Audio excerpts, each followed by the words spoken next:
You know, guys, in today's society, gaming is really big, if you haven't caught on to that yet. And many developers are really set on making the best game that they can possibly do. I mean, look at the games that are coming out, the Call of Duties, you know, the GTAs and the Minecrafts and the Fallouts and all that business. But I don't know if any of you have ever played games in the early 2000s era. Now, I'm not one of those people that had the original Atari or the NES games, because I'm not that old. I'm also not that young. I'm 22 years old. So my era was the early 2000s and the mid 2000s in gaming. The original Xbox, the PlayStation 2, some GameCube, and all of that. But today, guys, I want to talk about the top 5 games that give me the shivers every time I see somebody playing them still, because they're those games that kind of give you that flashback of good old times for me in the early 2000s of gaming. So let's get right into this video, guys. We're going to be talking about my top 5 games of the early 2000s / mid 2000s. And let me know if any of these games actually bring back some memories for you guys.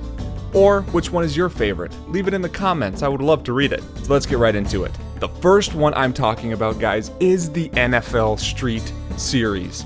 Each one of these games now 1 and 2 were kind of the original basis game for me in the Xbox, the original Xbox. This game is so mind-numbingly fun that I actually still play it today. Stupid stunts, constant fumbles, and raging football players are the best ones that you can play with. That kind of sounded wrong, but you know what I mean. When I watch gameplay of this or I play it myself, it just gives me a warm fuzzy feeling inside, remembering how stupid the Street Series games were when it came to actual logic and fundamental football. But it also lets you be super creative in the way that you can score your touchdowns or knock people out. Number 2 is Star Wars Republic Commando. Now, before I get into this, I have to say, of course, you have to say Battlefront is the best Star Wars game of the 2000s, but I'm not going to talk about that one because it's just so obvious that that game was one of the best ones of 2000. So Star Wars Republic Commando kind of took a darker side to the Star Wars games compared to other ones. And what it is you are a squad leader leading 3 other AI-controlled players that have special attitudes that give them a kind of a spark in the game. And if you haven't played this game and you were gaming in the early 2000s, I don't believe you, because this was a huge deal. And I actually bought a copy of this on eBay recently, and it is really expensive to get a copy of one of these because everybody loves it so much that the price is just skyrocketing for a copy, especially a new copy. The next one I want to talk about is Spider-Man 2. Now, first off, Spider-Man 1 was a great game, but it had one huge flaw that kind of ticked me off a lot. You literally cannot go on the ground. The rooftops and inside buildings are the only areas you can go, which kind of made it really limited on exploration. They're actually giving the option to walk around in the streets and kind of just do an open worldy kind of, in quotations, exploration. This was the first game that I ever played where it kind of didn't give me a certain path on what to do constantly, where it's just like, you know, there's a bunch of different things you can do. Go explore and do them at your own leisure. And I would sit down for hours just running people over, slinging webs on stupid stuff, and swinging on light posts.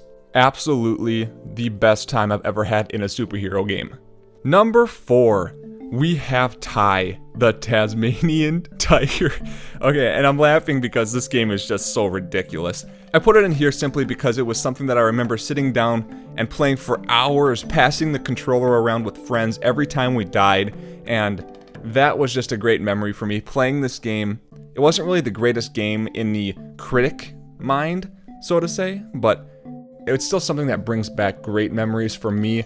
And I would like to know in the comments if any of you have played this game, because this is the one that kind of makes me feel like they need to reboot some of these things and put them on the new consoles, or just put them on Steam or something to let us experience this once again, because this was crazy fun. And the 5th one, I'm talking Burnout 3 Takedown. Now, Burnout 3, the game where the main goal is to rack up as much homicides as possible in a single race.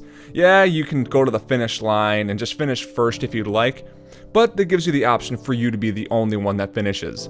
Because the option of crossing the line and having everybody else smashed up and burning alive is a great time for any racing game. Now, Forza, I'm talking straight to you here. Let's bring some of this crashy violence back. into one of your great looking games. What do you say? Talking straight to Forza. But you know what, guys, that's all I have for you today. It's just a quick little video of the top 5 games that I remember playing in the early 2000s that brought back some great memories. Leave a comment down below letting me know what your favorite game of the 2000s was. I hope you all liked the video. Leave a like, leave a subscription. It really does help me out. I will see you all later. Now this release date is to be announced still, but it is guaranteed to be in 2016, and this game